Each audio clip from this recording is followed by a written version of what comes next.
NBA player nakatutok pala sa PBA draft. Sino kaya ang inaabangan? Tara kwentuhan! 2025 PBA draft mga idol. Isa sa mga naging late picks ang underrated talent na si Cole Maisek na najakpatan ng rain or shine sa 34th pick. Hindi kilala si Cole sa Pinas pero sa US at international basketball may pangalan itong si Maisek. At alam nyo bang may isang NBA player pala ang nakatutok sa draft natin? Ito ay si Lakers guard Gabe Vincent na sinuportahan itong 6'1 guard galing California na si Maisek.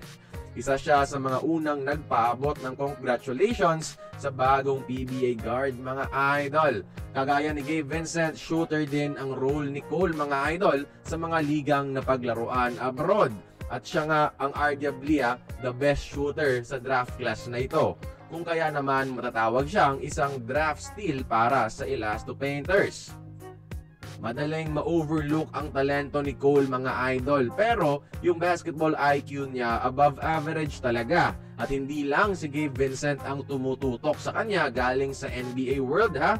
Nandyan rin syempre si Jimmer Fredette na isang former NBA player na naging legend sa Chinese Basketball Association bilang import.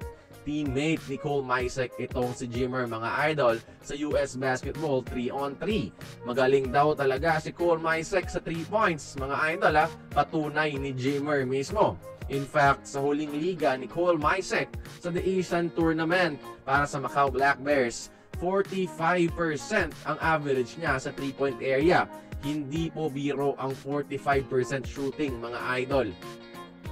Kaya masasabi ko talagang isang basketball genius itong si Coach Yeng Guiao sa paghahanap ng mga draft steals mga idol, mga often overlook na klase ng talento pero kapag nabigyan ng chance, star player pala.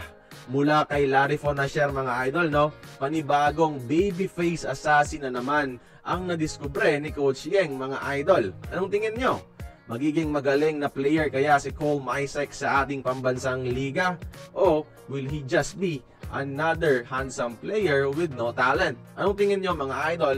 Join the conversation, magkomento lamang sa ibaba. Pero ako, I know he will shock the PBA.